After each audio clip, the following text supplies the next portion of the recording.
This week is all about warm tones in Photoshop.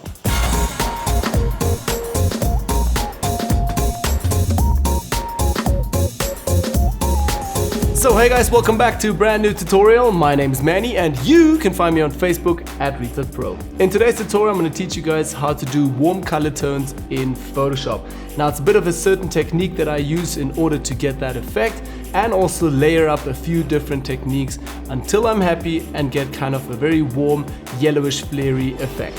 Great, let's get right away into the tutorial. Alright, so over in Photoshop, you guys can see on my right hand side, again I've got already a group here ready. So basically this is my whole effect, the warm tone. Again, if I'm going to switch this off, you guys can see the before and after, before and after. So that's what's coming up, showing you guys how to get an epic warm tone in Photoshop. Great, so let's start right away with our first technique. So the first technique for me would be just desaturating this again and working a little bit just with the color tones. So I'm going to go to adjustments. I'm going to go to selective color, and first of all it will be under reds. Switch this to the neutral color tones. So under natural, I'm going to go and work with the cyan a little bit. Let's take that down to like a -10 or so. Magentas +1, and then also yellows, I do want to push those quite a lot, so +11, +15, let's have a look. So sometimes what I do is take the sliders all the way up to the right hand side, and then slowly take it down until I feel, yeah, that's kind of where I want to go with. Okay, so like a +10, +11 actually. And then the blacks, let's turn them down and flatten them like a -5 or so. Let's quickly have a look here, before and after, before and after. So a little bit of warmer tone already. Great, so for the next step, then I want to add a bit more of a warmer tone. So what I'll do is go to the new layer icon down here, have a new canvas, select my marking tool, select everything with the marking tool. So select the whole canvas, hit right click inside of that selection, go to fill, select color, and under color I'm going to pick now a nice orange. So let's actually go ahead and pick something here from his shirt. Yeah, it's a little bit too reddish. I'm going to move this a little bit up here in the sliders and all the way up. Somewhere over here, really punchy orange. You guys can also get the values down here if you want to duplicate this effect. Okay, then I'm going to hit OK as well. Nice and orange, great. So press Command D, get out of the selection. I'm working with the Mac, so I'm going to press Command D in order to get out. For all the Windows people, please press Control when I say Command. Now, I'm going to go to the blending options, move all the way down to color. Okay, and you guys can see it's way too strong. So the next step now is just to take it to like a 12%. Okay, 12, 10%. I normally start with 10%. And then have a look again before and after, before and after. Great, so 12%, I'm going to write that also here.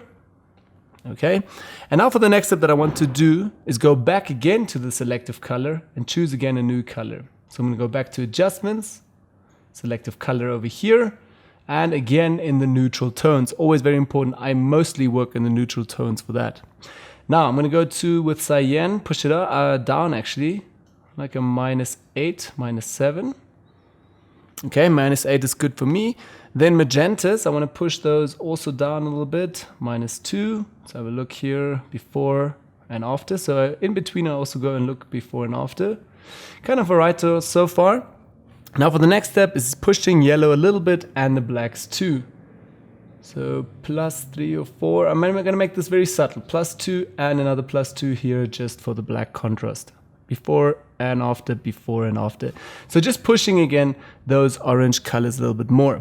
Now for the next step that I still want to do is add again a new color, a whole new color to this. So again, new layer icon down here, so new layer, marking tool, I'm going to press Command A, select everything. And inside of that selection again with the marking tool you can also select everything. I guess you know about that already. I'm going to hit right click and say fill here once again. Please color, yes. And I'm going to pick here a very light color, so very light yellow for the sun, so to get it really in a warm color tone as well. Okay, something bright and vibrant over here.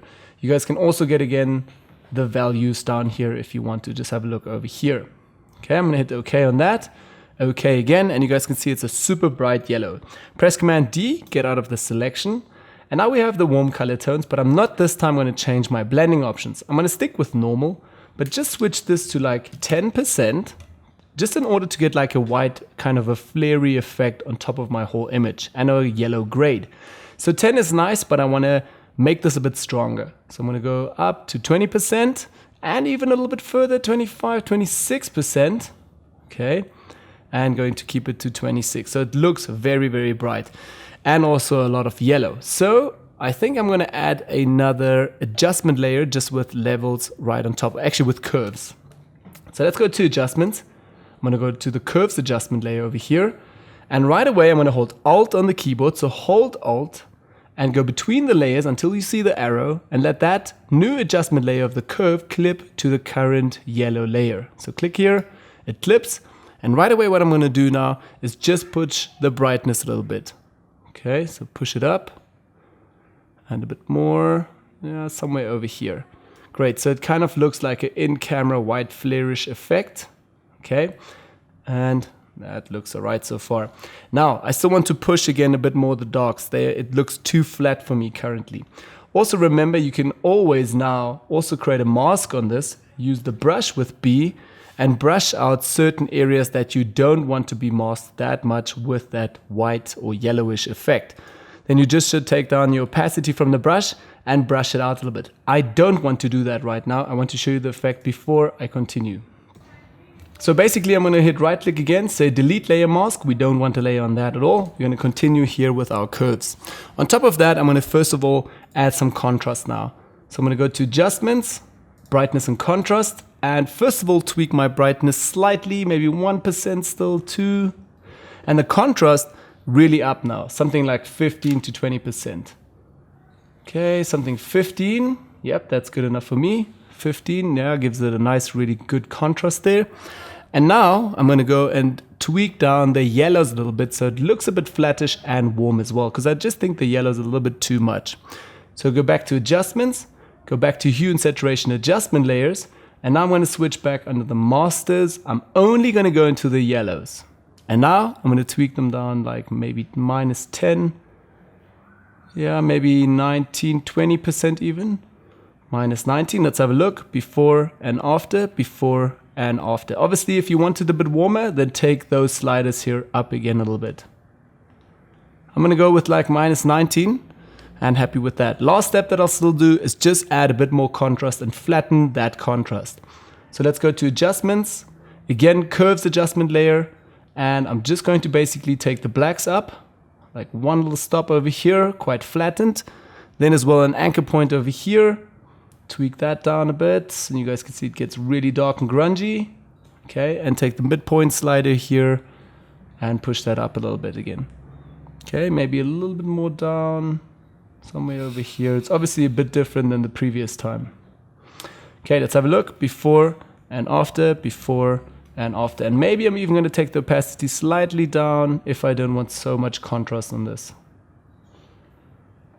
Okay, this is a bit tricky and will not look exactly 100% like my first one, but that's overall how I did my whole effect here.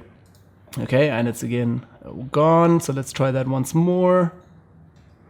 Okay, great. I'm going to take all of these layers here, hold Shift on the keyboard, select all the layers that we did, press Command G, put that together in a group, and right here, warm tone once again. Great, so there, let's have a look quickly what I did previously. So again, before and after, and now our tutorial here, before and after. So it looks slightly a bit different, but goes into the same direction almost. But yeah, that's just one step of the tutorial that I would do. Now on top of that, most probably some sharpness just in the face, some more blurriness with Gaussian blur in the background, mask these out. Then also do another dodge and burn layer. If you're not familiar with dodge and burn, have a look. There's a great tutorial on our channel learning more about dodge and burn. Do that, and then an overall adjustment maybe with a flare plugin here called under filter called Red Giant Software. That's the software, and then the plugin is called Knoll Light Factory. It's very tricky to get that one, and also I think they discontinued it. But if you're lucky, maybe you can get it somewhere. So yeah, that's the only effect that I do on this, and then I'm good to go. Okay guys, that's basically it. Easy technique to replicate and to try this as well. Remember to work a little bit more with your selective color adjustment layers, and then as well the solid colors that you can plug right on top of everything. Also play a little bit more with the blending options, the opacity a little bit, and don't forget you can also always use a mask with a soft feathered brush to brush in some areas more or some a bit less.